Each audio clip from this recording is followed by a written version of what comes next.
Alhamdulillah salatan wa salaman ala Rasulillah wa ala alihi wa ashabi ajma'in amma ba'd. Assalamualaikum warahmatullahi wabarakatuh. Kita nak sambung kita punya um, kuliah berkaitan dengan tadabbur Quran surah Ali Imran bermula ayat 20. Kerana malam ni Zoom yang baru tak boleh nak share screen. Jadi boleh rujuk mushaf masing-masing bermula ayat 20 surah Ali Imran. Na'udzubillahi minasyaitonirrajim. Fa in hajjuka faqul aslamtu wajhiya lillahi wa man ittaba'an wa qul lil ladzina utul kitaba wal ummiyina aslamtum fa in aslamu faqad ihtadaw wa in tawallaw fa innama 'alaikal balagh wallahu basirun bil ibad. Maka jika mereka berhujah membantahmu, dapat tiba-tiba sebut tentang membantah ni, kerana Allah nyatakan pada ayat sebelum ini bahawa Islam itulah agama yang diiktiraf di sisi Allah. Islam itulah gaya hidup yang diiktiraf di sisi Allah. Innad dina indallahil Islam. Tapi tak semua orang bersetuju, terutamanya ahli kitab yang sudah diberikan kitab, kitab Taurat, kitab Injil. Mereka-mereka yang enggan mahu menerima, maka mereka membantah berkaitan hal itu. Malah ada juga dalam masyarakat kita yang kata, ingat Islam saja ke agama yang sebenar? Kan banyak lagi agama-agama yang membawa kepada kebaikan.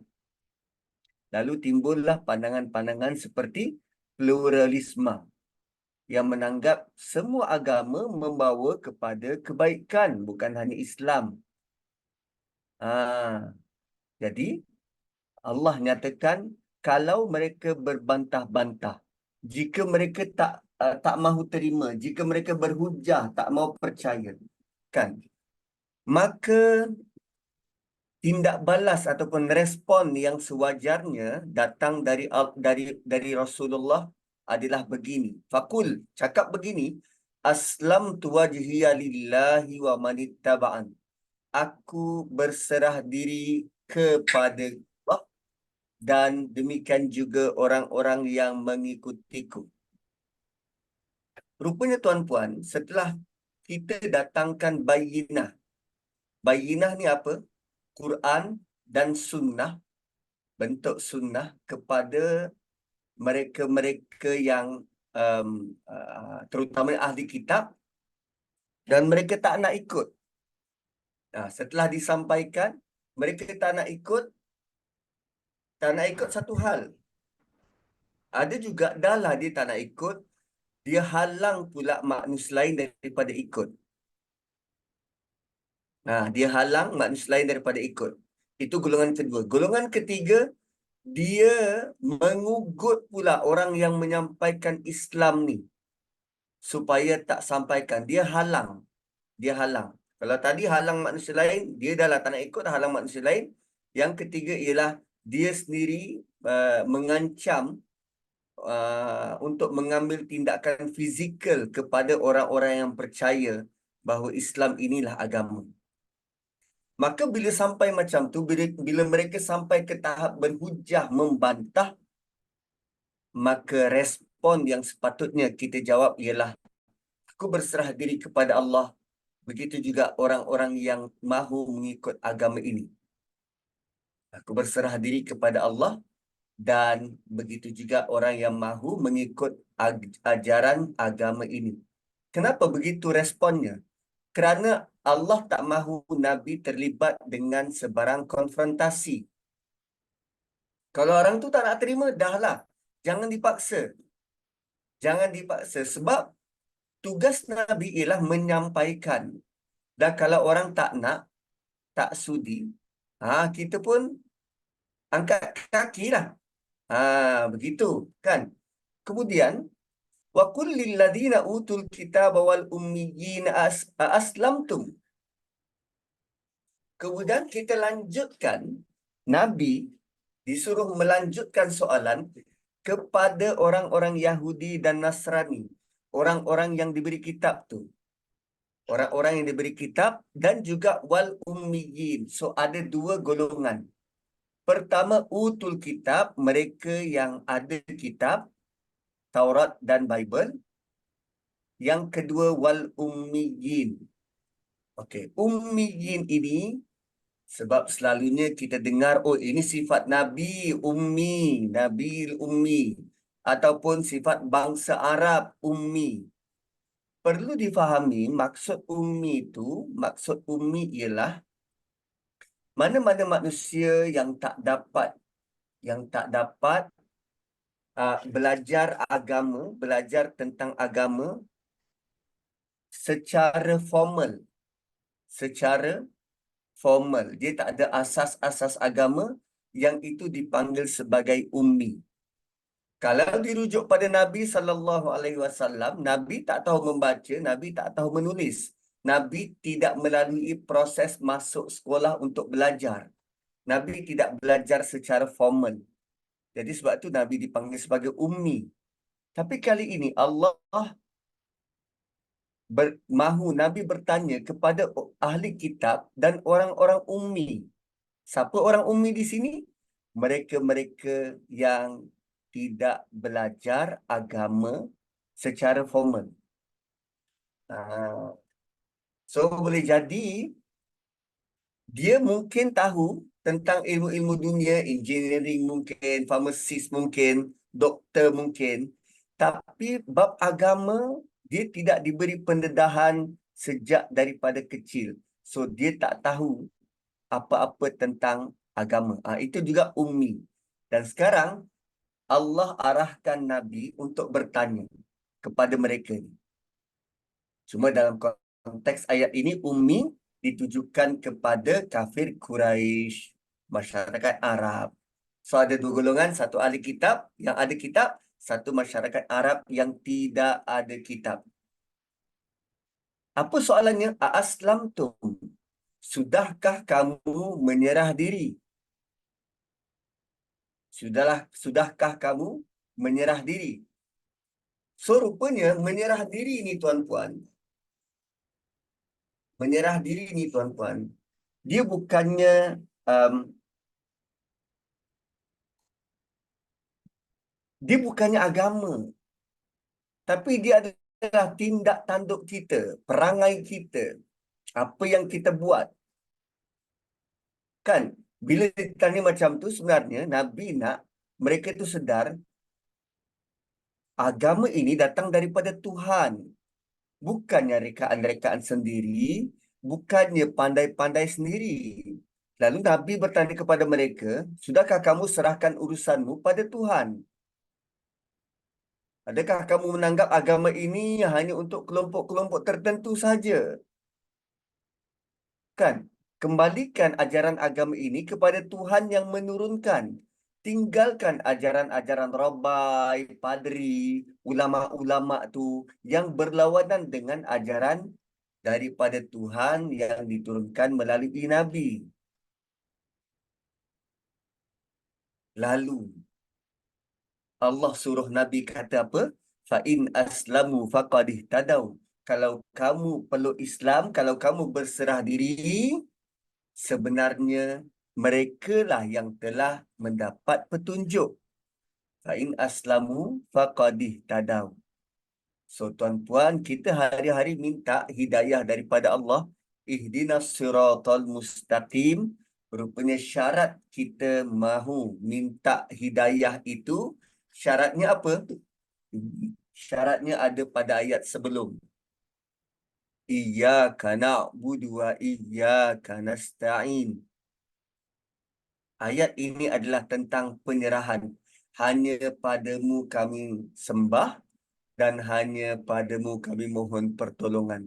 Itu kan penyerahan total kepada Allah. So selepas kita berserah diri, barulah kita mohon dan bakal dapat hidayah. Selagi kita tak serah diri, selagi itu kita tak dapat jalan keluar, jalan petunjuk, jalan untuk dibimbing. Maka serahlah diri. Sebab kadang-kadang tuan-puan, saya tak tahu mungkin ada dalam kalangan tuan-puan yang pernah mengikuti kes apa nama filem yang kontroversi Mentega Terbang, kan? Mentega Terbang. Kalau dalam bahasa Inggeris butterfly lah, tapi dia sengaja buat tajuk filem itu Mentega Terbang. So bila bila dilihat komen respon daripada dia punya penerbit, orang yang menulis skrip tu, yang mengeluarkan filem tu, dia kata Islam bukannya agama yang satu-satunya agama yang bawa kebenaran.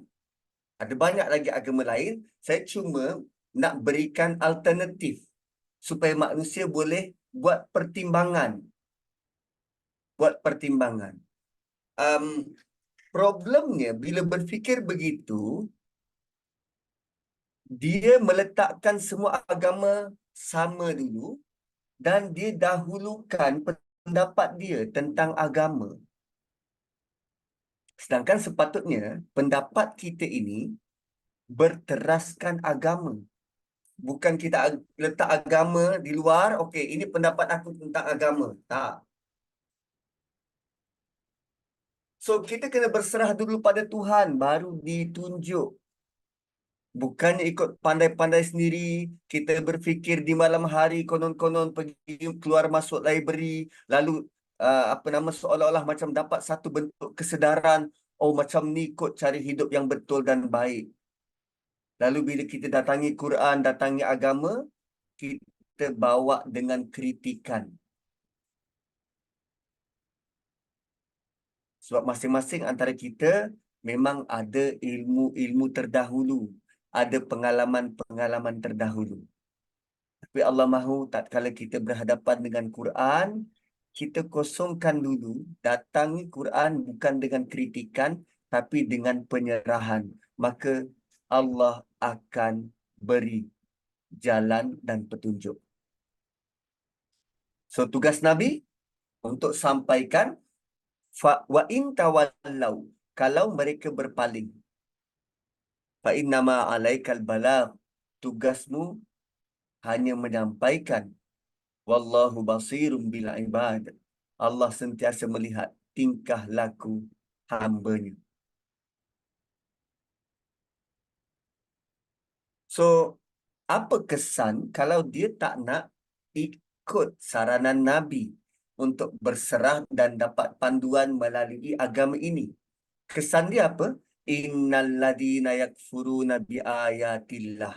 Sungguh orang-orang yang kufur terhadap ayat-ayat Allah. Okey? Orang-orang yang tak nak ikut cakap Nabi, maka dia sebenarnya sedang engkar terhadap ayat-ayat Allah. Adakah cukup engkar? Tak. Apa lagi? Tindakan-tindakan mereka, mereka punya tindakan boleh jadi semakin melampau. Kerana mereka hanya nak menggunakan idea peribadi mereka. Sebab setiap kali dinasihatkan, Nabi dan Rasul datang menasihatkan, dia tak nak terima. Bila berkali-kali datang menasihatkan dan tak nak terima, apa berlaku? Dia jadi geram dan marah kepada Nabi dan Rasul. Lalu tindakannya apa? Wa yaqtuluna an-nabiyyina bighairi haqq. Bunuh. Mereka bunuh para nabi tanpa ada alasan yang hak. Malah bukan hanya itu, wa yaqtuluna alladhina ya'muruna bil qisti minan nas. Mereka bunuh orang-orang yang mahu menegakkan keadilan dalam kalangan manusia. So begitulah, bila pendapat dia tidak diterima, maka mereka akan jadi melampau, pelampau. Mereka akan jadi pelampau. Kita sampai ayat 21, Allah ada sebut ya'muru nabil qisti. Perkataan qist disentuh. Kalau kita rujuk balik ayat 18, di situ Allah nyatakan Allah bersaksi atas diri dia dan malaikat-malaikatnya dan orang-orang yang berilmu yang sentiasa menegakkan keadilan. Dan sekarang lagi sekali Allah ulang tentang kepentingan orang berilmu yang sentiasa menegakkan keadilan pada ayat 21. Mereka inilah antara orang-orang yang menjadi target oleh puak-puak pelampau ni. Cuba tengok Zionis. Apa yang mereka lakukan dekat bumi Palestin? Semua dia langgar. Ulama dia bunuh, universiti dia bom, hospital dia bom. Ingat lagi tak waktu di awal-awal perang Syria? Apa berlaku? Tentera Syria dia pergi bom, dia pergi tembak guna bazooka. Ada seorang ulama yang sedang berkuliah dalam masjid. Ulama tu, ulama yang mesra dengan tentera Syria, mesra dengan kerajaan Syria. Itu satu-satunya ulama waktu itu yang memujuk rakyat Syria, tolong jangan bangkit, tolong jangan melawan. Sebab Syria waktu tu 30% Syiah, 70% Sunni. Namun Syiah yang memegang tampuk pemerintahan. Jadi ulama ini dia minta rakyat dia tolong bersabar. Kalau kita menentang pun kita rugi. Ulama yang lain sokong rakyat. Dia di tengah-tengah ni. Al-Qist. Dia sedang mau tegakkan benda yang agar seimbang. Jangan gaduh-gaduh, jangan perang-perang. Tapi akhirnya dia dibunuh oleh tentera Syria. Siapa dia? Syekh Ramadan Al-Buti. Sewaktu awal-awal dia menyokong kerajaan dan menenangkan rakyat, ulama-ulama Syria rata-rata tak bersetuju dengan Syekh Ramadan Al-Buti. Cuba lihat apa berlaku pada Syria sampai ke hari ini. Porak-poranda. Dia tak layak digelar sebagai negara pun, Syria, dalam keadaan kucar kacir. Kerana keamanan sudah dicabut. Syekh Ramadan sudah lama sebelum berlaku perang, dia sudah lama bagi tahu. Kalau berperang juga kita akan hancur. Kita akan hancur. Negara kita akan hilang. So, puak-puak pelampau ini, bila dia tak nak ikut panduan wahyu, mereka akan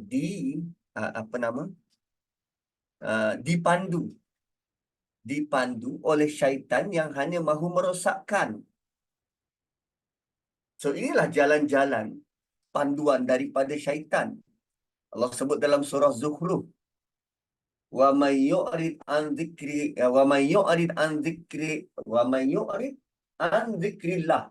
Siapa yang enggan ingat Allah, siapa yang enggan ikut Quran, nuqayyid lahu syaitana fahuwa lahu qarin. Kami akan gantikan dia buang Quran, kami akan gantikan dia dengan syaitan, dan syaitan itu akan jadi teman rapat dia dan takkan berpisah. So, innal ladzina yakfuruna bi ayatillah, mereka yang kufur terhadap ayat Allah dan membunuh nabi tanpa hak dan membunuh orang-orang yang menyuruh manusia berlaku adil, menyuruh agar tertegaknya keadilan dalam kalangan manusia, Allah kata fabashirhum bi'azabin alim. Ucapkan berita gembira pada mereka. Mereka layak dapat azab yang doa yang makbul. Ustaz, saya dengar mereka dalam layak syafaat itu ada doa makbul. dapat azab yang pedih. Ulaikal ladzina habitat a'maluhum.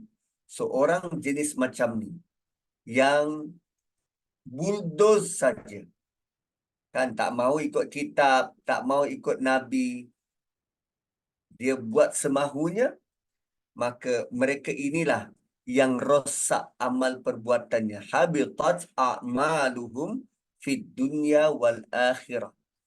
Inilah jenis orang yang rosak amal dia, kerja dia di dunia dan di akhirat. Wa ma lahum min nasirin. Dan dia takkan sekali-kali dibantu. Wa ma lahum min nasirin. Dia takkan dibantu. Apa maksud bantu ni, tuan-puan?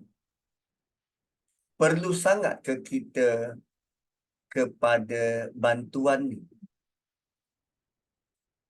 Bantuan ni, dia ada bantuan di dunia dan lagi satu bantuan di akhirat. Bantuan di dunia dan bantuan di akhirat. So, bila Allah tutup tadi, diakhiri dengan wal akhirah, kan, fit dunya wal akhirah, maka majoriti ataupun besar kemungkinan bantuan yang dia takkan dapat ialah di akhirat. Dekat dunia dia mungkin ada penyokong, kan, negara-negara yang membantu dia, negara-negara yang beri dia dana, negara-negara yang meluluskan apa nama um, uh, peruntukan untuk mereka. Tapi di akhirat belum tentu. Dan bila Allah kata wa ma lahum min nasirin, rupanya ada banyak bentuk bantuan dari Allah di akhirat bagi mereka-mereka yang mahu percaya tentang hari akhirat. Dan salah satu bantuannya ialah Allah beri hisabay yasira. Hisabay yasira ni apa? Literally maksud dia hisab yang mudah. Hisab yang mudah. Aisyah, ibu kita, isteri Nabi, pernah tanya pada Nabi SAW, apa maksud apa nama hisabai yasira ni? Apa maksud hisabai yasira? Nabi kata hisabai yasira macam ni. Orang tu ketika hari timbang amal, dia takkan ditanya oleh Allah terhadap apa yang dia buat dan Allah skip dia. Jalan. Masuk. Jalan, pergi apa nama? Pergi lalu titian sirat. Itu maksud hisabay yasira. Manusia itu takkan ditanya apa-apa. Tengok buku amalan, buku catatan, dipertunjukkan, ditimbangkan amal, okey, jalan. Allah tak tanya.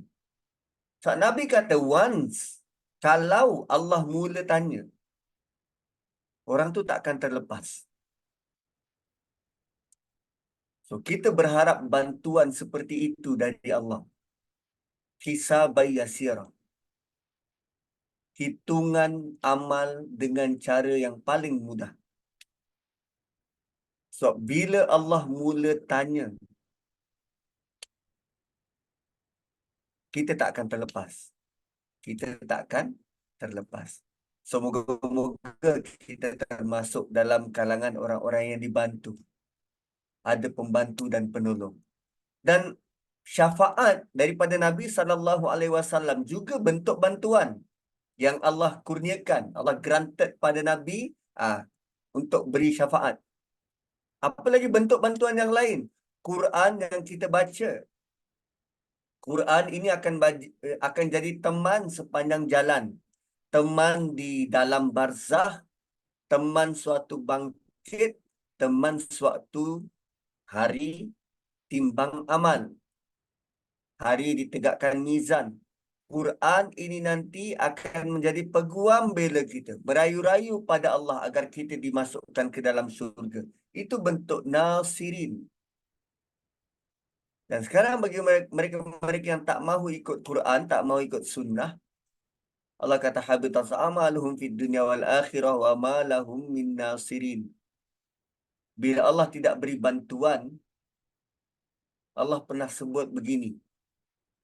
La yukallimuhumullahu yaumal qiyamah wa la yuzakkihim wa lahum azabun alim.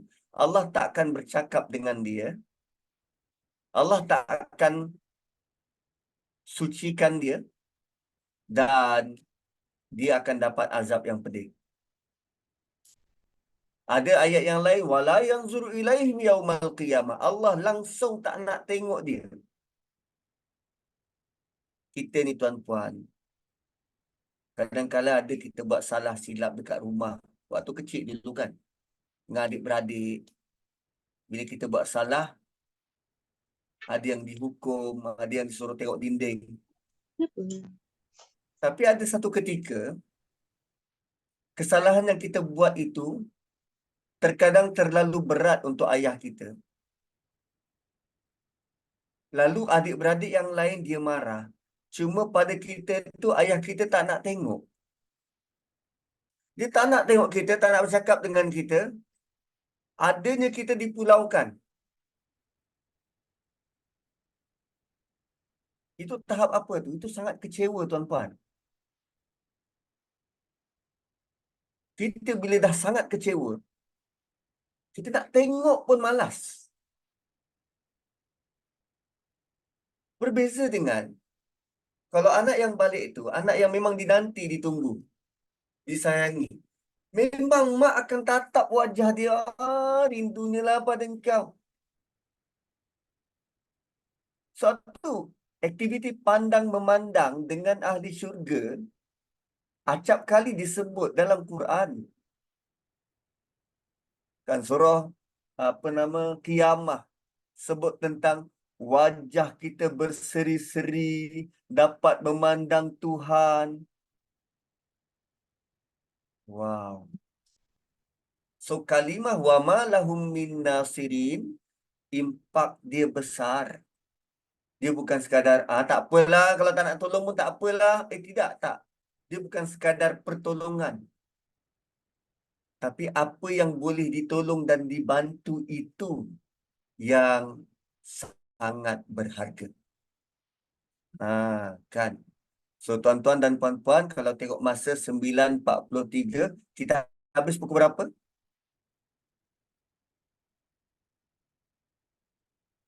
So ada lagi 1,5 jam. Tadi start 9 suku, sekarang 9.45. Oh, sejam lagi. Okey. So nanti akan habis 10.45. So hari ni mungkin saya keletihan kot tu yang macam lari-lari sikit masa. Saya baru balik daripada HTA. Hantar anak, dia operate minor operation hernia dia. Start daripada subuh tadi menunggu pukul 11 operation, 2:30 habis. Tu yang baru sampai ke rumah ni. Tapi tak apa. Quran punya hal kita teruskan. So alam tara ilal ladina utu nasiban minal kitab. Ayat seterusnya adalah ayat yang menegur ahli-ahli kitab ni. Mereka dah dapat kitab dekat tangan mereka. Tapi kenapa perangai tak seperti yang sepatutnya? Kan? Dia ada kitab dekat tangan dia tu. Ada kitab Taurat, kitab Injil. Kenapa perangai dia tak semengah? Patutnya bila ada kitab di tangan, maka kitab itu akan memandu hidup dia. Tapi benda tu tak berlaku. So Allah bertanya pada Nabi, engkau rasai tak kepelikan itu? Apa dia? Alam tara ilal ladina utu nasibam minal kitab. Tidakkah engkau pelik memikirkan sikap orang-orang yang telah diberi kitab? Nasiba ni, perkataan nasiba, dia bermaksud sebahagian.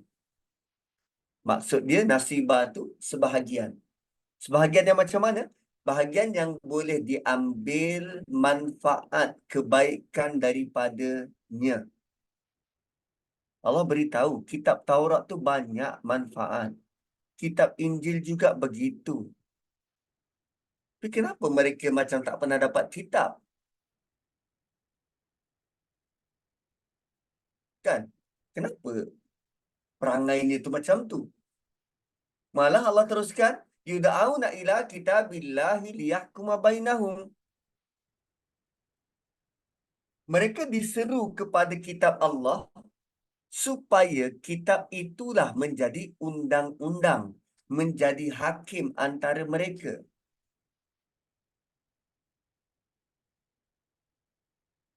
Kan?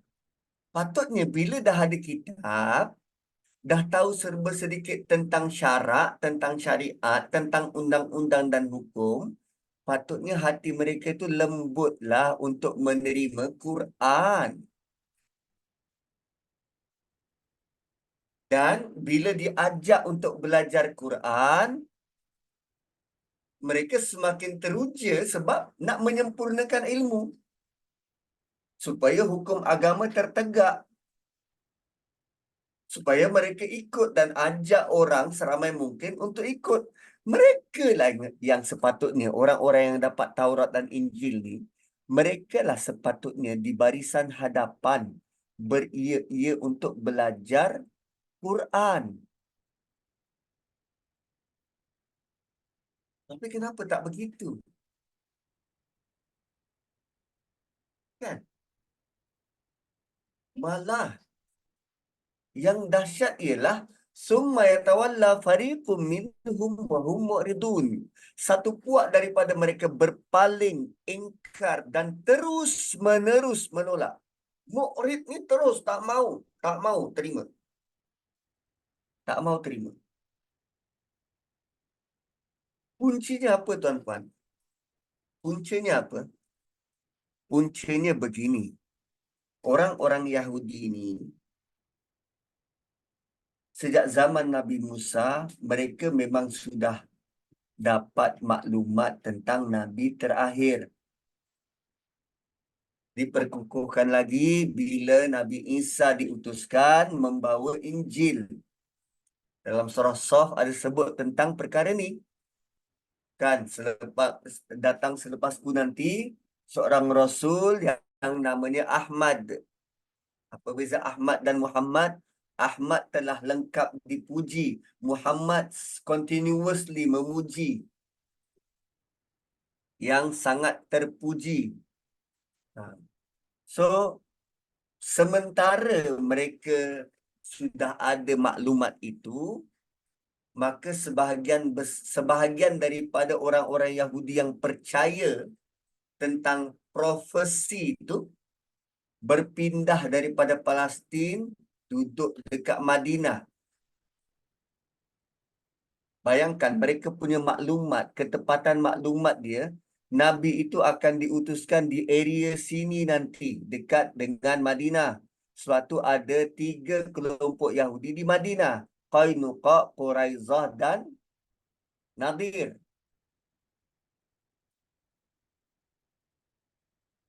Sebab apa alasan mereka ada di Madinah? Patutnya mereka dekat Palestin. Mereka ada di Madinah sebab percaya dengan ramalan itu. Dan sewaktu berada di Madinah, nama lamanya Yathrib, orang-orang Yahudi ini selalu perang dengan orang Arab. Aus Khazraj itu memang biasa berperang dengan orang tu. So setiap kali berperang, bila mereka kalah, dan mereka selalunya kalah. Bila mereka kalah, mereka kata apa? Kau tunggu. Nanti bila Rasul kami datang, kau tahulah. Bila Nabi terakhir datang, kau tahulah. Itu yang selalu diucapkan oleh Yahudi bila kalah perang. Dan lazimnya berperang dengan orang-orang Madinah ni bukannya perang senjata. Kalau dengan Mekah tu ya perang senjata. Tapi dengan Madinah, dengan Aus Khazraj, mereka berperang mulut, perang syair. Lawan syair siapa? Paling hebat. Gitu. So, setiap kali kalah, dia orang kata, kau tunggu. Kau tunggu. Nanti Nabi terakhir datang, kau siap. Kami akan menang selama-lamanya. Tup-tup Nabi yang diutuskan bangsa Arab. Kerana bangsa mereka tak nak terima. Kerana bangsa mereka tak nak terima. So, tuan-puan, idea itu, idea menolak kebenaran kerana alasan-alasan picisan, Allah sangat murka. Kenapa tak nak terima dia? Sebab kulit dia hitam. Kenapa tak nak ikut cakap dia? Sebab dia level dia rendah, jawatan dia rendah daripada saya. Kenapa tak nak ikut nasihat dia tu? Dia ni muda lagi, Ustaz. Saya dulu makan garam. Idea itu yang diwarisi daripada iblis. Tak nak sujud pada Adam sebab aku daripada api, dia dari tanah. Idea superior, takabur, diwarisi zaman berzaman.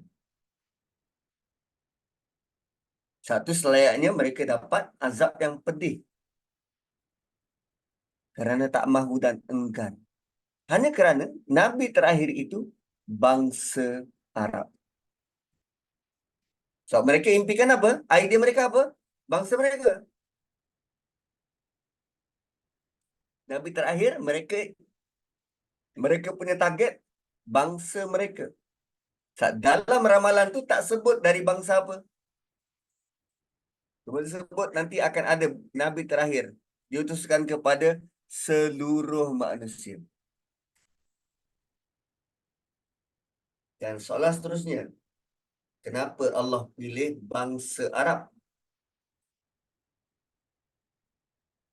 Kan? Rasul Melayu dah meninggal dah tak jawatan. Rasul Kahar yang mengaku jadi Rasul Melayu. So, kenapa bangsa Arab? Rupanya, Arab ni, dia ada kekuatan tersendiri. Dari sudut bahasanya yang belum tercemar sewaktu Quran diturunkan. Bangsa Arab ni tinggal di satu wilayah yang dua kuasa besar dunia waktu tu tak sudi untuk jajah. So, bagi dia tempat tu tempat tak bawa apa-apa untung. Dia punya tanggapan kalau aku menjajah orang-orang Arab ni, sama macam aku hantar tentera aku untuk disalai di padang pasir. So, kerana tidak dijajah, tak ada orang luar yang bawa pengaruh asing dalam perkembangan bahasa Arab. So, bahasa Arab berkembang dalam kalangan mereka. Sewaktu ada satu perkataan membawa 2-3 maksud. Dan ada satu maksud, dia boleh mewakili 2-3 patah perkataan. So, mereka bila ialah berperang sesama sendiri, mereka kerana duduk terpencil begitu, bahasa mereka semakin lama semakin kaya. Mereka kagum dengan syair-syair mereka. Tak Mi takut tadi. Kan? Nampak dia tiba. So, bila berkaitan dengan bahasa,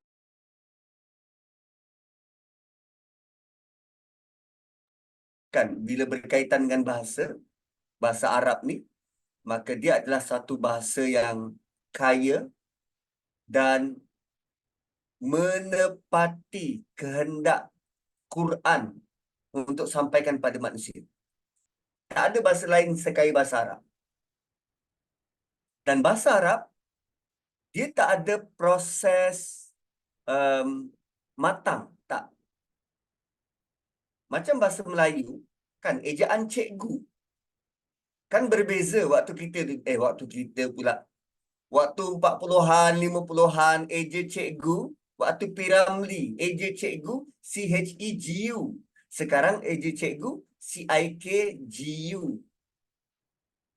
Tu ada proses nak matang tu. Bahasa lama bertukar, ada evolusi bahasa. Tapi bahasa Arab tidak. Ejaannya sama. Inggeris lagilah. Zaman Shakespeare. Kan bahasanya macam mana? Kan beza. So dia mengalami evolusi bahasa.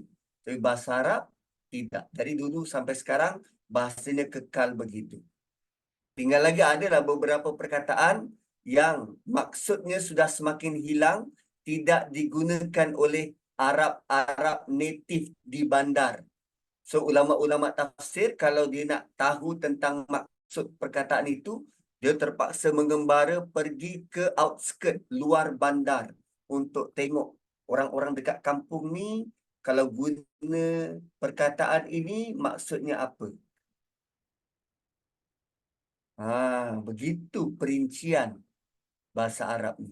So summa yatawalla fariqum minhum, bila mereka berpaling dan mereka terus menolak, um, uh, Allah sudah pun merecap perangai semacam ini pada ayat-ayat di atas. Perasan tak ayat ke mana? Ayat yang ada sebut tentang baghya. Ayat 19.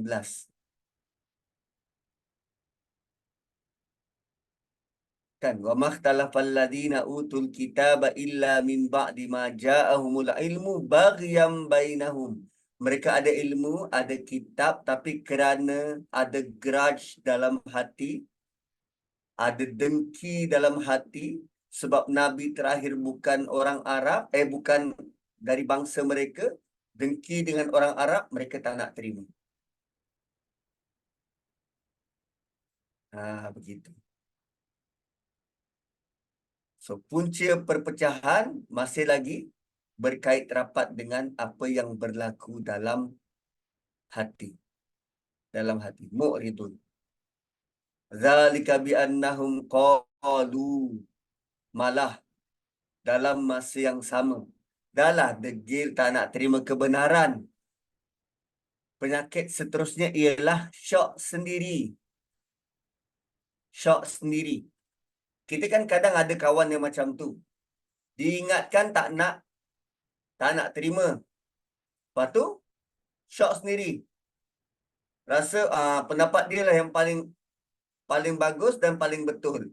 Sedangkan tidak. Apa perangai mereka syok sendiri ni? Zalika bi annahum qalu la tamassana an-nar illa ayyaman ma'dudat. Mereka mendakwa, kami kalaupun masuk neraka hanya beberapa hari je. Hanya beberapa hari sahaja. Tuan-tuan, penyakit ini bukan hanya penyakit bagi orang itu. Bukan hanya mereka. Tapi dia sudah membarah dalam komuniti kita. Tak apa Ustaz, saya dah mengucap La ilaha illallah. Kalau setakat makan rasuah ni, menipu sikit-sikit ni, alah. Kalau masuk neraka pun sekejap je. Dia yang sampai berseluruh. Kita transit sekejap di neraka. Wah. Itu syok sendiri tu. Dia rasa dia ada kitab. Dia rasa dia betul. Kan kita pun rasa macam tu. Kita rasa kita ada Quran. Kita rasa kita betul solat pada Nabi, Nabi bagi syafaat. So in the meantime, kalau kita apa bergelumang dengan riba, walaupun disentuh oleh api neraka, hanya untuk beberapa hari. Maka sangkaan mereka, mereka masuk neraka paling lama pun 40 hari. Sebab itu mereka berani buat apa saja yang mereka sangka mereka mahu. Sebab kalau masuk neraka pun tak lama. Setakat bunuh Nabi, tak ada hal. Bunuh baby, tak ada hal. Tanggapan orang-orang Yahudi tu, Zionis tu. Mereka rasa kalaupun masuk neraka, beberapa hari. Paling lama 40 hari. Sebab mereka bangsa pilihan.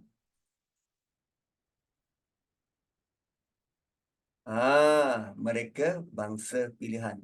Kesan pada kita, kalau kita syok sendiri, kita tak takut untuk menipu dalam hal ehwal agama. Dalam agama pun tak takut menipu, apatah lagi dalam hal ehwal dunia.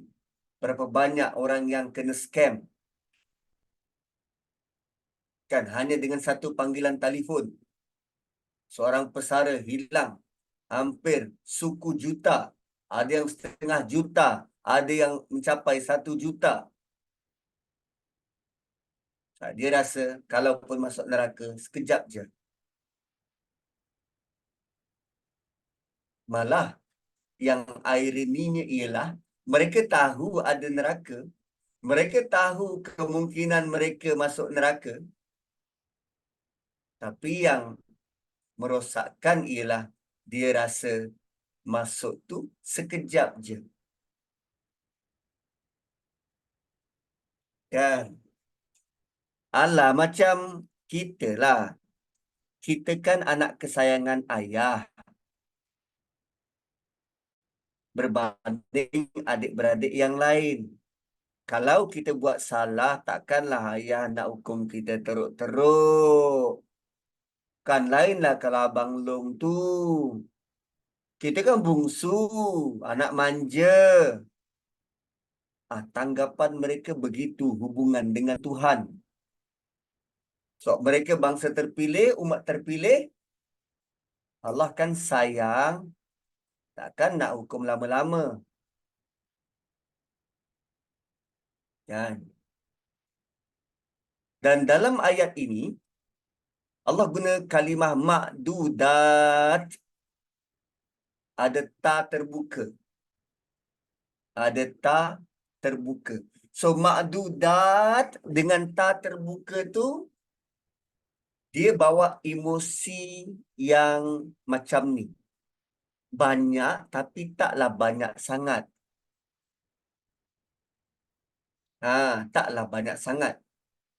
Kalau dalam surah Baqarah ayat 80, Allah guna ta tertutup. Ta tertutup, tak simpul tu.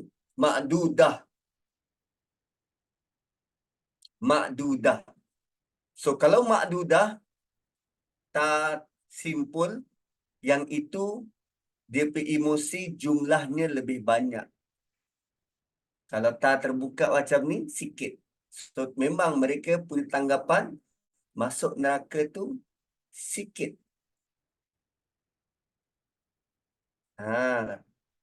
Kemudian wa gharrahum fi dinihim ma kanu yaftarun. Sebenarnya mereka telah terpedaya dalam agama mereka.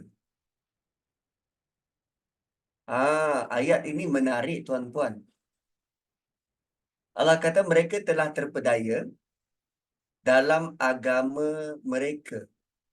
Kenapa sebut agama mereka? Kenapa tak kata mereka terpedaya dalam agama Allah? Kerana Taurat dan Injil mereka sudah alter, sudah ubah. Lalu Allah kata ini bukan agama dari Tuhan. Ini agama mereka. Berbeza bila Allah sebut tentang Islam, Inna dina indallahil Islam. Ini agama ni terus dinisbahkan pada mereka. Wa gharrahum fi dinihim ma kanu yaftarun. Mereka telah diperdaya dalam agama mereka oleh dakwaan-dakwaan dusta yang mereka sendiri telah ada-adakan. Punyalah terpedaya bila kitab sudah diseleweng, maka dia punya konsistensi keseimbangan hilang. Kalau kita boleh bertanya pada mereka tentang berapa hari sebenarnya Nabi Isa disalib, kemudian ditanam dan hidup semula. Itu dia punya khilaf. Banyak. Khilaf tu punya banyak dalam agama Nasrani. Bila dah kitab diseleweng. Ajaran dalam tu seleweng. Nak cari konsistensi memang tak. Tapi tengok Quran. Sentiasa konsisten. Daripada awal sampai hujung. Malah bahasanya tu kekal begitu. Tak ada beza antara surah yang mula-mula turun dan surah yang terakhir turun. Semua sekali dalam jarak 23 tahun. Bayangkan kalau kita umur 10 tahun mula mengarang. Kan? Usia 10 tahun mula mengarang dan kemudian kita cuba bandingkan dengan karangan kita pada usia 33 tahun. Kan? 33 tolak 10 kan 23. Ada beza tak karangan kita? Ada. 10 tahun punya karangan dengan 33 tahun. Jauh beza. Tapi Quran tidak. Langsung tak ada beza. Ayatnya sama, konsisten. So, wagharrahum fi dinihim ma kanu yaftarun. Mereka diperdaya dalam agama mereka oleh dakwaan-dakwaan dusta yang mereka ada-adakan.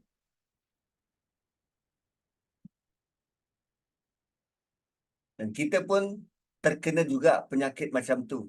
Kalau masuk neraka, orang Islam kan akhirnya akan masuk syurga juga. Lalu bila fahaman semacam itu, akhirnya merosakkan tuan-puan. Dia rasa dalam comfort zone. Dia tak mau berusaha. Bagi dia Quran itu hanya sekadar bacaan. Paling tidak bacaan waktu bila nanti nak kahwin hatam Quran. Kan nak apa nama nak sunatkan anak ada majlis-majlis baca Quran sikit. Satu ramai orang-orang Islam yang rasa selamba je. Rasa selamat selesa dalam agama ni. Malah tak takut buat dosa. Sebab dia rasa kalau masuk neraka tu pun lambat laun akan masuk syurga juga. Itulah fahaman yang sepatutnya kita betulkan. Kita belum tentu selamat. Dan bayangkan kalau masuk neraka tu, apa jaminan, apa yang boleh jamin bahawa kita akan dibantu? Kan tadi ayat berapa tadi tu? Ayat 21. Wa ma lahum min nasirin. 22. Apa jaminan kita yang kita akan dibantu untuk keluar daripada neraka? Kan? Malah Allah tidak pernah bagi janji begitu. Kan? So kena betulkan balik fahaman tu.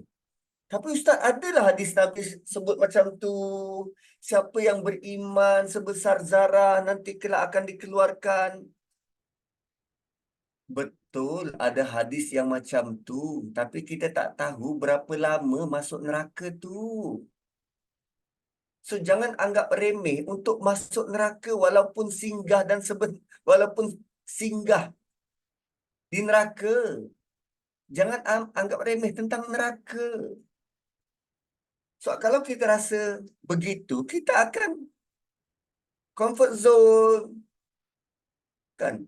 Tidak berusaha sungguh-sungguh.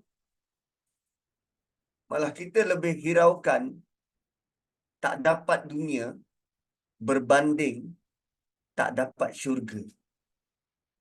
Itu lebih menyedihkan, lebih menyakitkan. Kemudian kita nak masuk ayat 25. Fakaifa idza jama'nahum liyaumin la raiba fihi. Ayat ni. Ayat ni ayat yang apa nama? Ayat yang sangat menggerunkan. Kalau kita faham ayat ni sangat-sangat menggerunkan. Kan tadi dakwaan manusia alah kalau masuk neraka pun sekejap je. Sebab kami orang terpilih. Kan kami umat Muhammad. Umat Muhammad akan masuk dan akhirnya masuk syurga. So Allah beritahu. This is the warning daripada Allah. Kalau siapa-siapa yang beranggapan masuk neraka sekejap sebab korang Islam, korang bangsa terpilih. Cuba gambarkan begini. Pakai faedah. Bagaimana jika Idza jama'nahum liyaumin la raiba fi. Ketika kami himpunkan kamu di mahsyar nanti. Okay? Cuba bayangkan begini. Ya, orang-orang Yahudi, orang Nasrani, orang Islam.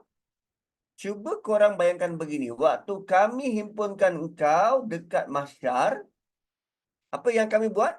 Wa ufiyat kullu nafsim ma kasabat. Setiap apa yang korang usahakan, kami akan tanya satu persatu secara sempurna dan kami balas apa yang layak untuk engkau.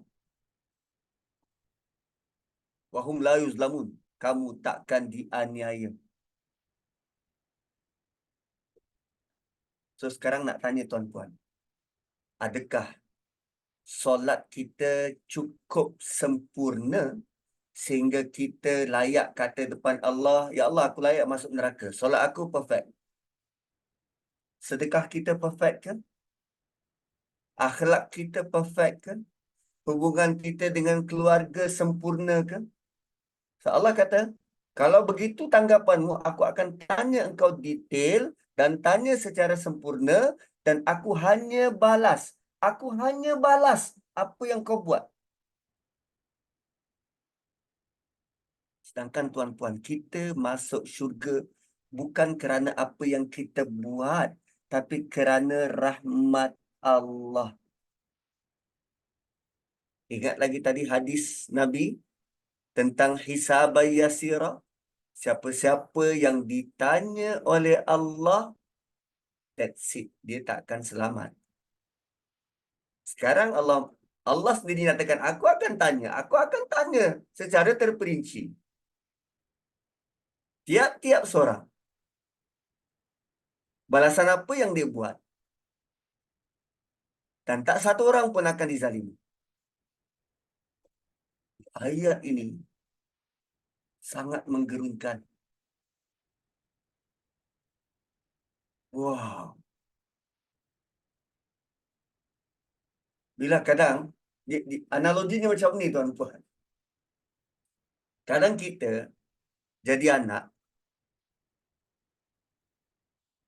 kita rasa macam layanan ayah pada kita tu tak adil. Ikut perkiraan kita, apa yang ayah buat tu tak adil. Dia layan adik macam ni, dia layan abang macam ni, dia layan kita macam ni. Sedangkan mungkin abang dah dewasa, kita mungkin remaja, adik masih kanak-kanak. Kan macam adik-beradik Yusuf. Dia melihat layanan Nabi Yaakob kepada Yusuf tu tak adil. Tanpa mengambil kira Yusuf waktu tu baru 6-7 tahun. Mereka sudah besar panjang. Lalu sama ke layanan dua kategori ini? Tak sama. Tapi anak-anak yang tak faham dilihat, ini tidak adil. Ini tak adil. Lalu bila berdepan dengan ayah, dia kata, ayah tak adil. Ayah perlu layan saya macam mana ayah layan adik-beradik yang lain. Okey, kalau itu yang kau nak, mari ayah layan kau seperti mana adik kau umur 4 tahun. Nak? Ni ayah dokong-dokong. Nak lepas mandi, nak dilap-lap, nak dicium-cium. Kau nak? Kan? Kadang manusia, dia tidak melihat secara objektif tentang arahan dan suruhan daripada Tuhan. Quran banyak datangkan jalan keluar kepada kemelut yang kita lalui. Banyak.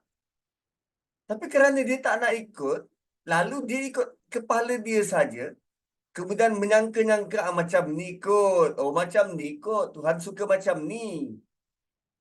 Kan? Sehingga dia rasa masuk neraka itu sebentar saja. Maka Allah akan pastikan mereka ditanya secara sempurna dan dibalas hanya apa yang sesuai sahaja. Oh, dahsyat tuan-tuan. Dahsyat. So, ayat ini kita boleh tampal dekat dinding rumah, mengingatkan kita setiap kali salah faham terhadap agama, natijahnya luar biasa.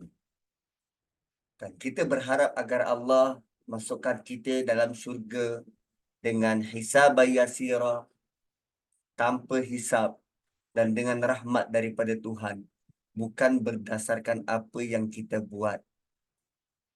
Begitu. Tapi ada ayat-ayat yang sebut begini. Apa nama? Tahniah kerana dapat masuk syurga disebabkan apa yang kau buat. Apa yang kamu telah lakukan. Ustaz macam kontradik je. Kita masuk syurga kan dengan rahmat Allah, bukan sebab apa yang kita buat. Perlu dilihat ayat itu siapa yang cakap? Allah. So Allah yang layak sebut tahniah kau masuk syurga sebab apa yang kau buat. Macam bapak kita kan sebut dengan kita tahniah, bapak bangga dengan kau. Usaha kau selama ni belajar daripada kecil, engkau dapat lulus SPM ni dengan flying colours. Tapi di sebalik itu segala belanja. Kan makan, pakai, semua dari siapa? Bapak yang sediakan, mak yang sediakan. So, adakah setiap perjalanan itu bapak perlu sebut? Tak. Tapi kerana ada usaha daripada anak itu, setelah dapat infrastruktur, dapat kemudahan dan boleh belajar dengan senang, maka ayah hanya highlight kau punya usaha. Tapi di sebalik itu semua, ada pengorbanan besar daripada mak ayah. Kan? So, bila berjaya masuk syurga, Allah lah yang selayaknya kata, tahniah. Kerana kau berjaya sampai di sini disebabkan apa yang kau dah buat. Kan? Itu. So, kita teruskan ayat 26. Oh, ayat ini adalah ayat tentang pemerintahan. So, sebenarnya ayat ini adalah tentang doa. Kan? Bila betul cara kita melihat agama ini, maka kita tak akan terlepas untuk mengambil peluang mohon sesuatu dari Tuhan. Dan bila memohon, berdoa, juga ada tata kelolanya. Kalau Jawa kata ada tata kromo. Ada cara dia berdoa. Dan ayat ini mengajar kita untuk meminta hanya pada Allah. Meminta hanya pada Allah. Dan doa yang kita bakal baca ini doa yang sangat masyhur dalam masyarakat dan selalu dibaca dalam majlis tahlil. Agak-agaknya lah yang mendengar doa ni dibaca faham tak? Kan? Agak-agaknya lah.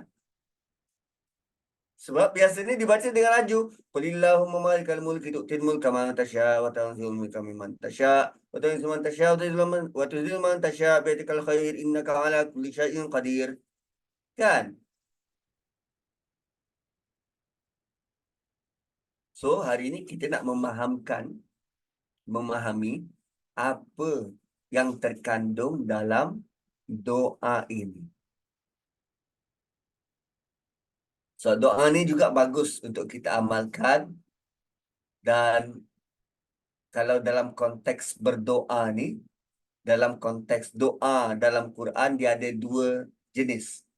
Pertama, doa yang Allah recap kata-kata manusia, kemudian diletak dalam Quran supaya jadi contoh pada kita. Ada manusia dulu, para nabi dan rasul yang pernah mohon doa, Allah ambil kata-kata dia, letak dalam Quran, bagi contoh pada kita.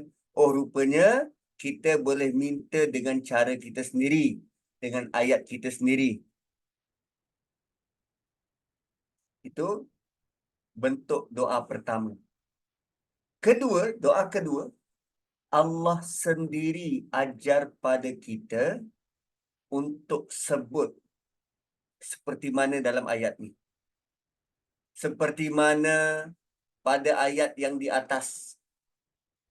Kan? Ada siapa-siapa yang cuba mengingat dan amalkan doa Rabbana la tuzigh qulubana ba'da idh hadaitana wa hab lana min ladunka rahmah innaka antal wahhab. Itu Allah sendiri ajar pada kita, bukan siapa-siapa, tak ada orang dahulu, tak ada sebut. Bukan kata-kata Nabi, tapi Allah sendiri ajar pada kita, dan Allah nak kita sebut seperti mana yang Allah guna dalam ayat itu. Sama juga macam um, surah An-Nas dengan surah Al-Falaq. Terutamanya bila dia ada perkataan Qul a'udzu birabbil falaq, Qul a'udzu birabbin nas. Doa itu, surah itu merupakan doa yang Allah ajar pada kita. Dan kali ini Allah ajar bentuk doa yang macam ni supaya kita dapat manfaat yang besar. Doanya bagaimana? Qulillahumma malikal mulk. Katakanlah, wahai Muhammad, wahai Tuhan yang mempunyai kuasa pemerintah. Kan, perkataan Allahumma itu adalah cara panggilan kepada Allah. Lazimnya diterjemah sebagai Ya Allah. Dan Nabi juga lazim menggunakan Allahumma waktu berdoa. Maka seeloknya kita guna cara begitu. Kita guna cara begitu. So, Allahumma malikal mulk. Allah yang mempunyai kuasa pemerintahan. Dia memiliki kerajaan yang besar. Apa beza malik dan mulk? Kan hampir sama bunyinya tu. Malikal mulk. Malik maksudnya memiliki. Memiliki. Malik tu memiliki. Dan kita translate sebagai raja. Malik memiliki. Al-mulk, kerajaan yang besar. So, Malik al-mulk, raja yang berkerajaan besar. So, ada raja yang tak ada kerajaan pun.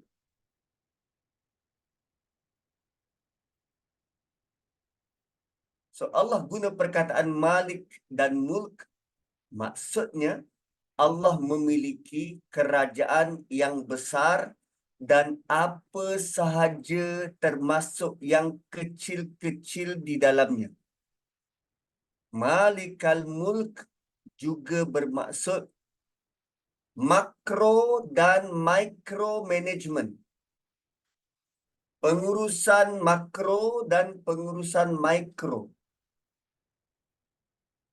So, jika Allah pemilik kerajaan ini, sebenarnya tak ada apa yang boleh menggusarkan kita. Allahumma malikal mulk. Kita tak perlu gusar dengan apa uh, ramalan-ramalan. Oh, pasca COVID ni inflasi. Pasca COVID ni nanti barang-barang semakin naik harga. Pasca COVID ni akan jadi susah. Kita akan melalui tahun-tahun yang sukar. Itu kan ramalan-ramalan manusia. Yang berkuasa menentukan ni siapa? Kan Allah jua. Lalu Allah ajar kita untuk kenal dia sebagai penguasa sebenar. Lalu kalau kita harapkan manusia memang macam tu kejadiannya, beras pun tak ada di pasaran, telur pun hilang entah ke mana. Tapi bila kita harapkan Allah yang empunya kerajaan, kita akan lebih tenang dan rasa selamat.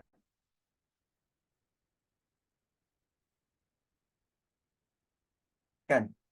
Kita tak akan mudah termakan, terpujuk dengan kata-kata manusia yang dia berkuasa sementara, kadang sepenggal, kadang dua penggal.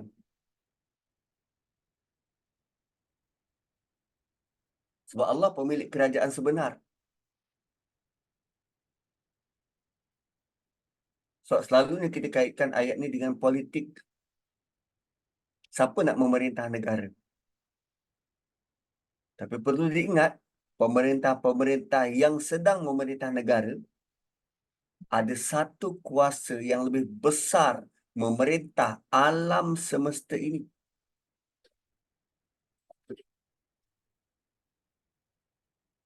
Kan, memahami ayat ini, kita tak akan terikat dengan janji manusia. Kita tak akan mudah digula-gulakan. Sebab Allah yang berkuasa atas segala sesuatu. Dia tak boleh jamin apa-apa pun. Bila Allah kata apa? Tu'til mulka man tasya'. Engkaulah yang memberi kuasa pada siapa yang engkau mahu. Realitinya kita nampak, oh dia dapat sokongan. Dia dapat banyak sokongan, begitu dan begini. Selama ini kita sangka begitu. Yang menang banyak akan tubuhkan kerajaan. Tapi tempoh hari yang tubuhkan kerajaan bukan yang menang paling banyak. Ayat ni berfungsi dengan jelas. Menang, kalah, dia tetap naik. Ada je yang kalah, oh dilantik guna nama senator. Tu'til mulka man tasya'. Siapa sebenarnya yang beri dia kuasa pemerintahan? Allah. Allah yang beri. So, di sinilah kita perlu faham tentang takdir. Macam minggu lepas ditanyakan. Ustaz, dia tak kerja. Ustaz, macam mana boleh naik pangkat? Siapa yang beri dia kuasa tu? Siapa yang naikkan dia? Allah. Soalan kedua, dia layak tak naik? Kalau dia layak naik, kuasa yang diberi itu merupakan amanah untuk dia junjung dan julang. Moga-moga dengan amanah tu dia boleh berjaya dan masuk syurga. Tapi kalau dia naik atas merit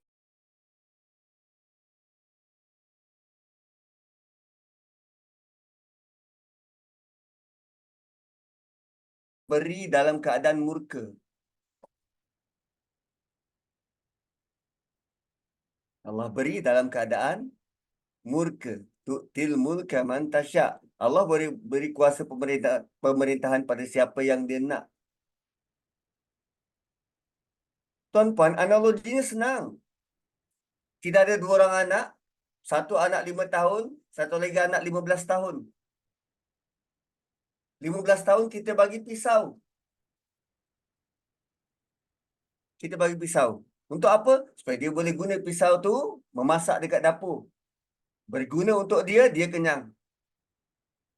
Tapi kalau kita beri pisau pada anak 5 tahun, apa jadi pada anak tu? Boleh bagi tak? Boleh. Tapi apa jadi? Kau sengaja nak cederakan dia ke? Tengok, sengaja nak cederakan dia ke? Begitulah istidraj. Allah beri Allah beri kita dalam keadaan murka dengan tujuan apa yang kita dapat tu menyebabkan kita buat salah, menyebabkan kita berdosa, menyebabkan semakin lama kita masuk neraka. Itu istidraj. Tak layak kau dapat.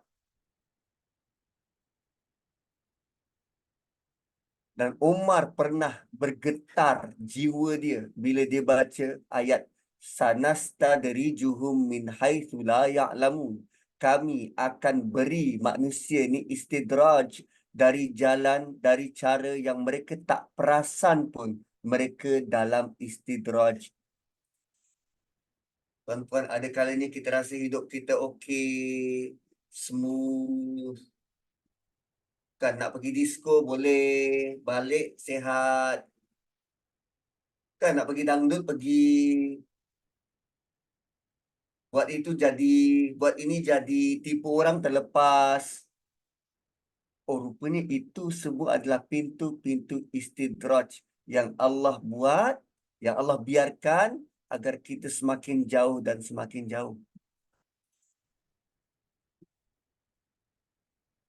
Kan? So, doa ini mengajar kita agar clear. Yang naik itu Allah yang letak. Dia layak tak layak, Allah yang letak. Dia akan bertanggungjawab atas jawatan yang dia dapat. Kan? Gitu. Dan menariknya, Nabi pernah ditawarkan kuasa. Tapi Nabi tak nak. 3 benda yang Nabi ditawarkan. Pertama, kalau nak kuasa, kami boleh bagi kuasa. Sepatutnya tuan-puan, kalau ikut logik kita, bila Nabi ada kuasa, senanglah Nabi nak berdakwah, tak gitu?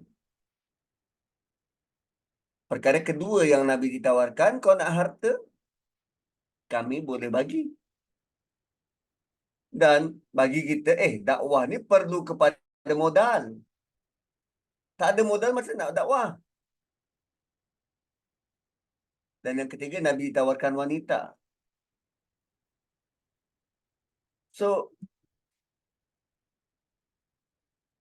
Nabi diberi kuasa, ditawarkan kuasa, tak nak ditawarkan dakwah, ditawarkan harta, tak nak.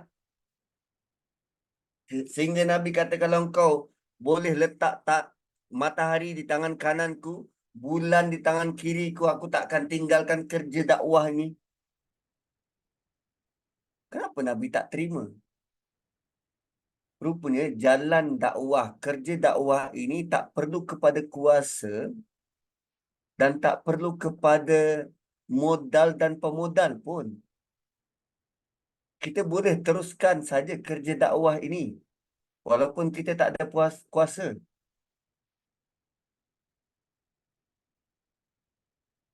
Kan sebab bila Nabi tak terima tu, berhijrah saja Nabi, Allah angkat Nabi untuk jadi pemimpin. Ada kuasa pemerintah, malah setiap kali perang menang. Gitu. So Allah berkuasa letak siapa yang dia mahu, wa tanzi'ul mulka mimman tasya, dan engkaulah yang mencabut kuasa pemerintah dari siapa yang engkau mahu. Allah berkuasa beri dan Allah berkuasa cabut. Saya pernah kecewa. Kecewa sebab saya rasa kenapa orang yang saya pilih tak berjaya dipilih, kan? Dan lama saya fikir, kenapa? Kenapa orang baik macam ni tak dipilih? Atau kenapa orang yang macam tu dipilih? So, bila berulang kali kita baca ayat ni, Allah yang letak dan Allah yang turunkan, Allah beri dan Allah cabut. Rupanya, apa yang Allah letak itu menjadi ujian pada kita, kita reda atau tak atas ketentuan tu. Dan sebenarnya sangat mudah untuk Allah cabut mereka daripada tampuk pemerintahan bila-bila masa. Kita pernah dengar dulu arwah Tun Fuad Steven. Apa nama? Aeroplane crash landing. Kan, kapal terbang terempas. Waktu tu dia jadi apa? Ketua Menteri Sabah. Ditampuk pemerintahan, Allah boleh cabut. Firaun ditampuk pemerintahan, Allah boleh cabut. Tenggelam dekat Laut Merah. Siapa saja yang ada kuasa, Allah boleh cabut, Allah boleh matikan. Bila saya baca berulang kali ayat ni, barulah rasa lega. Oh, ini ujian untuk aku. Aku reda tak dengan takdir yang ini? Kalau dia jadi ketua kita, kita boleh tak meletakkan kepatuhan ketaatan kepada pemerintah dia? Sebab tak kira ketua tu zalim, tak zalim, kita sebagai rakyat kena taat. You ke Ustaz? Kan? So, watanzi'ul mulka mimman tasya' ada kerajaan yang sudah lama. Kan, Husni Mubarak dulu dekat Mesir. Lama memerintah. Allah boleh tarik bila-bila masa. Akhirnya jatuh. Dan keadaan tu jatuh dalam keadaan tak disangka. Asalnya daripada seorang lelaki yang membakar diri di dataran Tahrir. Itu kes dekat Mesir dulu. Jatuhnya kerajaan Husni Mubarak. Kan. Allah yang beri, Allah yang tarik. So, kita yang dekat kita yang menyaksikan tu, kita sedang diuji, engkau terima tak takdir yang Allah tentukan tu? Bagaimana respon kita terhadap takdir itu? Kemudian wa tu'izzu man tasya' wa tudhillu man tasya'. Allah boleh muliakan siapa yang dia nak dan Allah boleh hina siapa yang dia nak. Tuan-puan dulu, ingat lagi tak Qayyim? Qayyim kita punya apa nama? Qari, lelaki. Juara dunia. Waktu dia mula-mula diketengahkan dalam TV, dia masuk rancangan Adik-Adikku. Tahun 2014. Dan dia jadi Johan pertama waktu tu. Adik-Adikku. Dan setiap kali dia masuk pertandingan selepas tu, Allah beri dia kemuliaan. Menang dan akhirnya sekarang jadi juara dunia. Majlis Tilawah Quran. Qayyim. Ada orang lain yang dilihat, sangat hebat pencapaiannya, satu demi satu. Tapi tiba-tiba keluar berita, dia buat kesalahan begini dan kesalahan begini, dihadapkan ke mahkamah. Lantas namanya terus menjadi busuk dan buruk, akhirnya dilupakan orang. Tu'izzu man tasya' wa tuzillu man tasya'. Allah boleh muliakan siapa yang dia mahu dan Allah boleh hina siapa yang dia mahu. Tugas kita melihat itu sebagai takdir yang kita kena reda, terima. Apa pun yang berlaku, terima. Terima bagaimana? Jangan keji, jangan maki, jangan hina, jangan komen, jangan komplain. Terima. Oh, dia jadi Perdana Menteri. Alhamdulillah. Oh, dia ada kes macam ni. Nauzubillah. Moga aku dan keluarga aku terselamat. Jangan komen. Betul lah aku dulu memang dahsyat dia macam ni. Jangan. Allah sedang menguji kita. Bagaimana kita berhadapan dengan takdir-takdirnya. Maka doa ini sebenarnya sedang mengukuhkan hati kita. Ya Allah, Engkau memiliki kerajaan ini. Engkau beri kerajaan pada siapa yang Kau mahu. Engkau tarik kerajaan dari siapa yang Kau mahu. Engkau muliakan siapa yang Kau mahu. Engkau hina siapa yang Engkau mahu. Jis yang paling penting dalam doa ini apa? Biadikal khairu. Kebaikan itu hanya datang dari Engkau. Kebaikan itu bukan datang dari kerajaan yang memerintah. Bukan parti ini perintah, oh adalah kebaikan untuk rakyat. Tidak. Kebaikan hanya datang dari Allah. Itu realitinya. Siapa pun yang naik jadi kerajaan, kebaikan hanya datang dari Allah. Itu yang Allah mahu kita belajar sungguh-sungguh. Meyakini bahawa makhluk tak ada kuasa untuk datangkan mudarat dan manfaat pada kita. Tapi Allah sahaja punca dan sumber kebaikan. Maka bila saya baca ayat ini berkali-kali, sewaktu kecewa pemilihan raya tahun tak tahu tahun bila tu, waktu tu budak dan muda lagi. Tapi bila saya baca biadikal khair, ternyata kebaikan hanya datang dari Tuhan. Kau tak suka orang ni memerintah, kebaikan bukan datang dari dia, kebaikan datang dari Tuhan. Kau suka orang ni memerintah, kebaikan bukan datang daripada dia, kebaikan datang dari Tuhan. Maka hati kita akan rasa lega. Kita akan lebih clear tentang hidup. Orang tu naik pangkat ke tak naik pangkat, kita dalam kerja naik pangkat tak naik pangkat, biadikal khair, kebaikan hanya datang dari Tuhan, bukan dari pangkat yang kita kejar. Innaka ala kulli syai'in qadir. Sungguh, wahai Tuhan, Engkau berkuasa atas setiap sesuatu. So, tuan-tuan dan puan-puan, tentang destiny, masa depan, semua di tangan Tuhan. Kita tak tahu apa kebaikan yang bakal muncul daripada perkara yang berlaku. Malah kita juga tak tahu apa keburukan yang boleh muncul daripada perkara yang berlaku depan mata kita. Tapi kita yakin bahawa hanya kebaikan akan datang dari tangannya, dari Allah. So, redha dengan apa yang Allah dah rancang dan jalankan. Akal kita yang lemah ni, kita tak mungkin boleh nilai buruk ke baik apa yang Allah buat ni. Tak. Apa sahaja yang Allah rancang untuk kita, apa sahaja bentuk perjalanan hidup kita, pasti itu yang paling baik datang dari Tuhan. Allah tidak pernah mahu buat sesuatu yang menjadikan kita buruk dan lemah. Tak. Allah tak pernah ada ill intention pada kita. Apa saja takdir dia untuk kita, itulah takdir paling indah, paling baik. So, 10.44, terima kasih kerana bersama pada malam ini.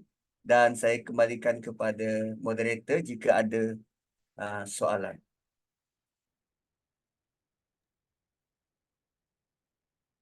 Silakan sahabat semua jika ada yang nak tanya. Assalamualaikum Ustaz.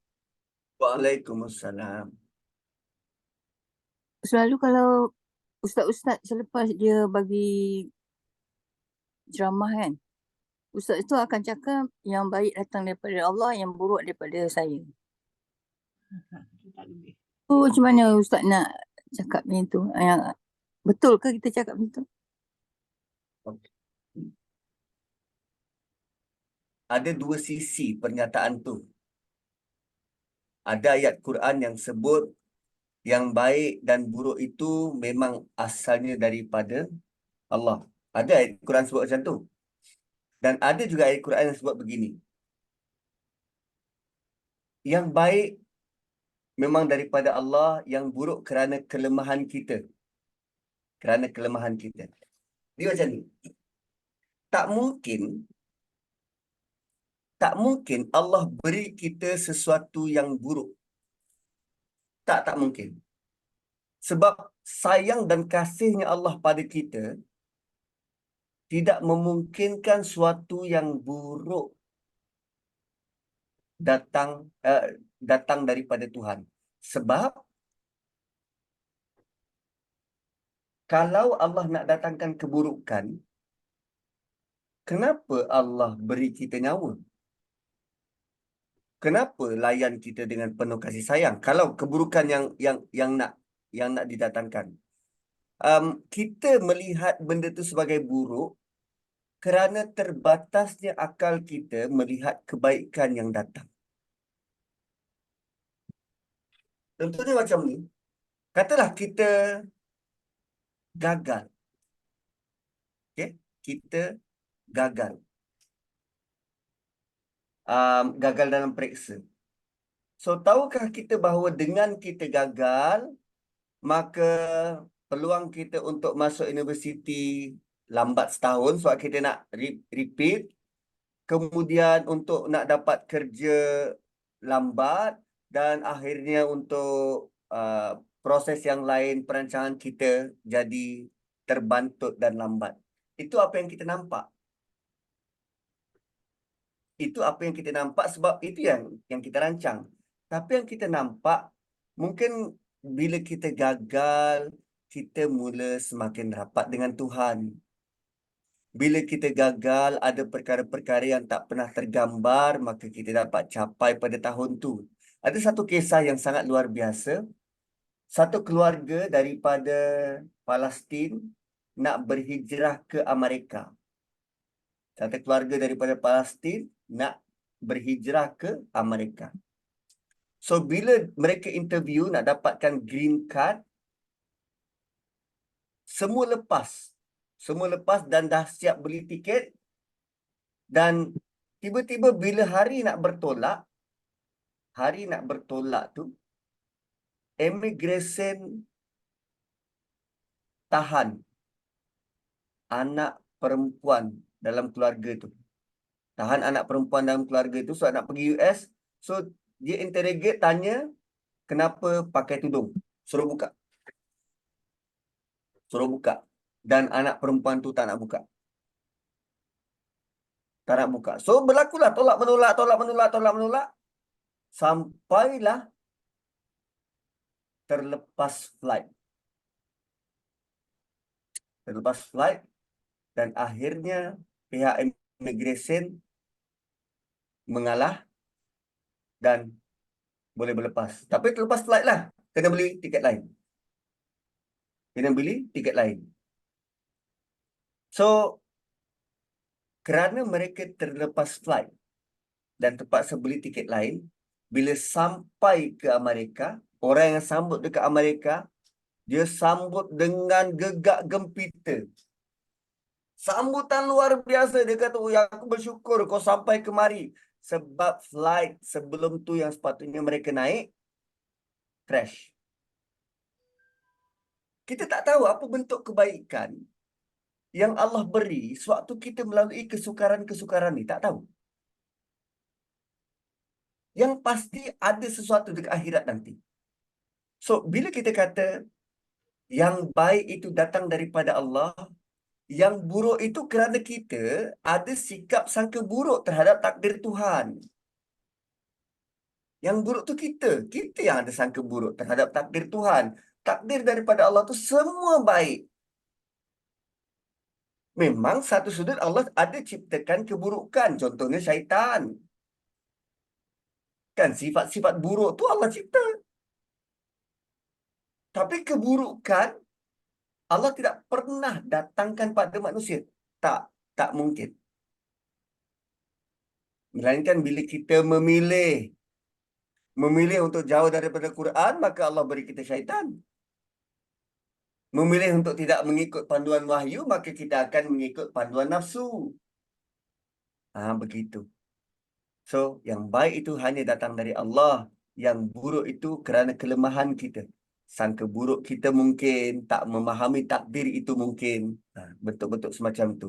Wallahu a'lam. Terima kasih Ustaz. Sama-sama, sama-sama. Ustaz, bertanya lagi satu tak? Boleh? Hablum minallah dengan hablum minan nas.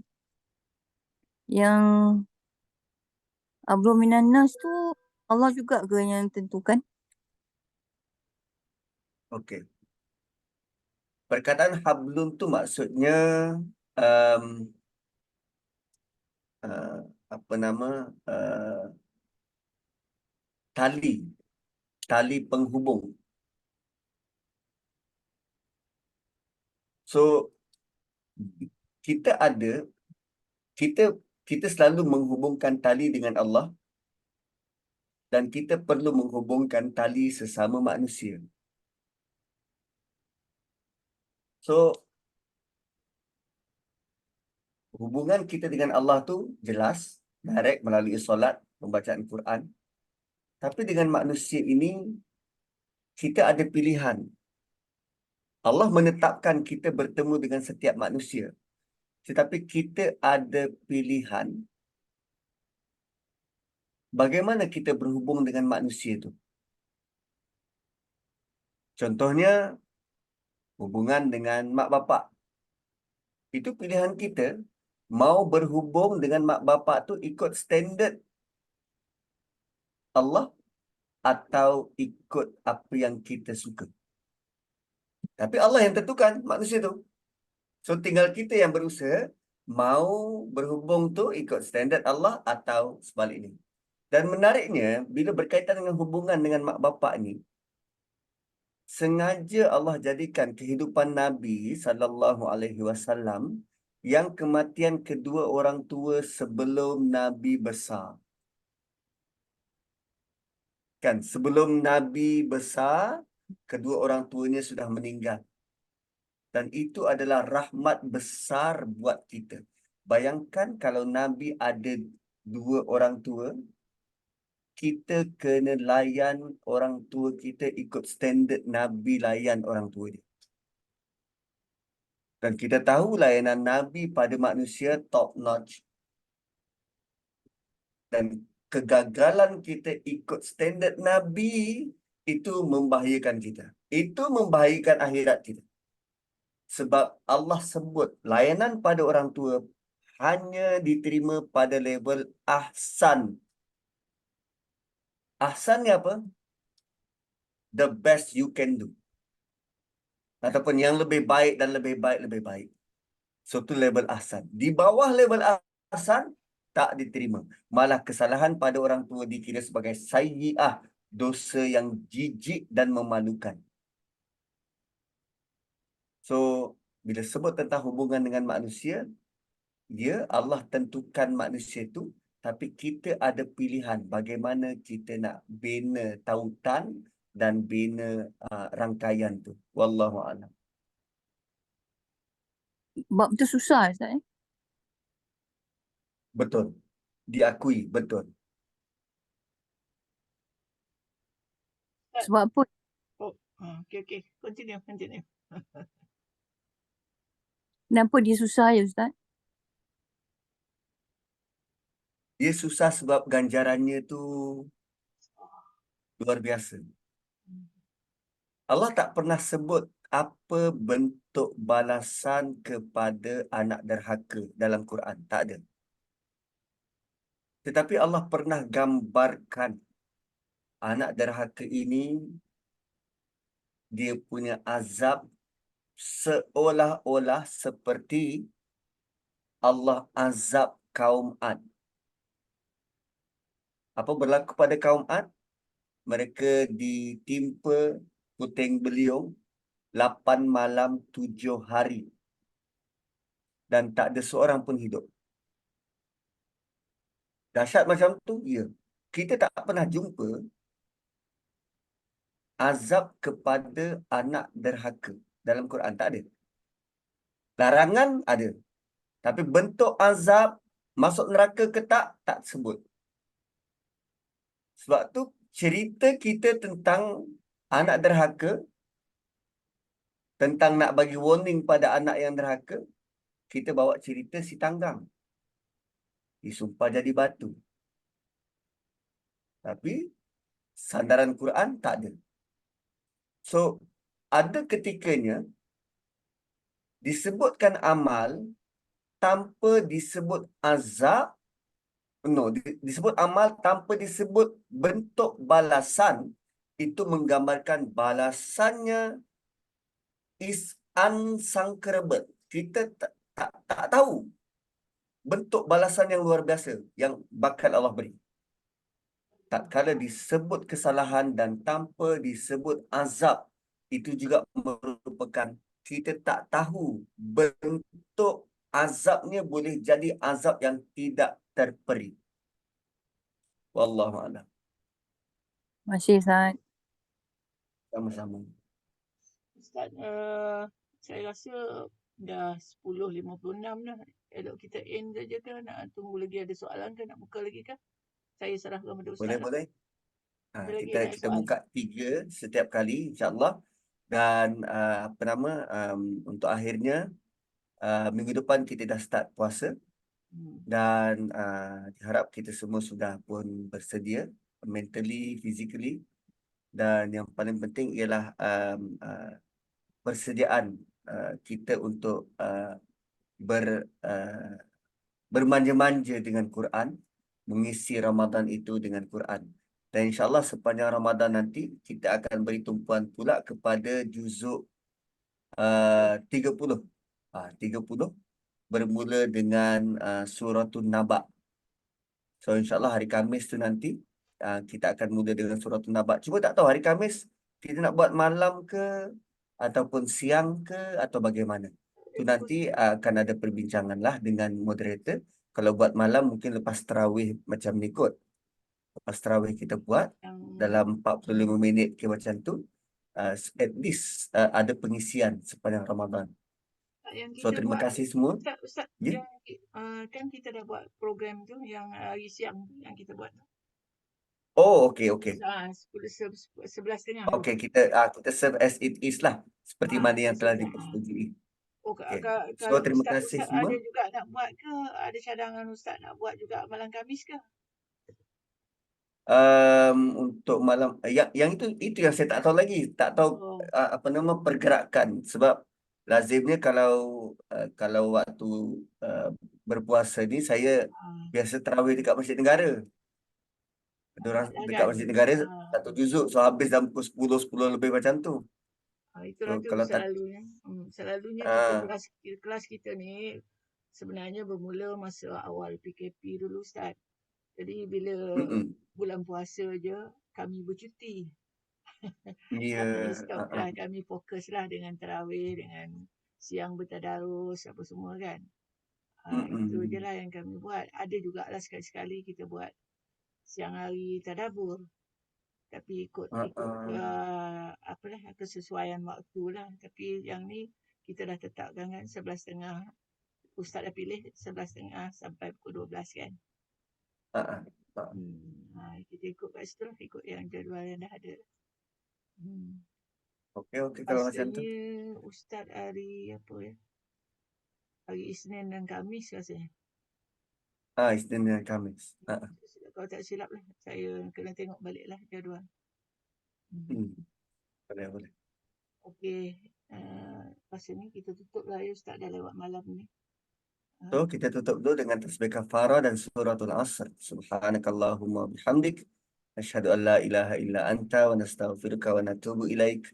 Wal asri innal insana lafi khusr illa alladhina amanu wa amilus solihat wa tawasaw bil haqqi wa tawasaw bis sabr. Assalamualaikum warahmatullahi wabarakatuh. Terima kasih semua. Terima kasih. Terima kasih Ustaz. Terima kasih Ustaz. Assalamualaikum. Berpuasa Ustaz. Semoga anak Ustaz cepat sembuh. betul. Okay. Saya end the meeting ya. Okay, terima kasih Kak Noh. Okay. Assalamualaikum. Terima kasih.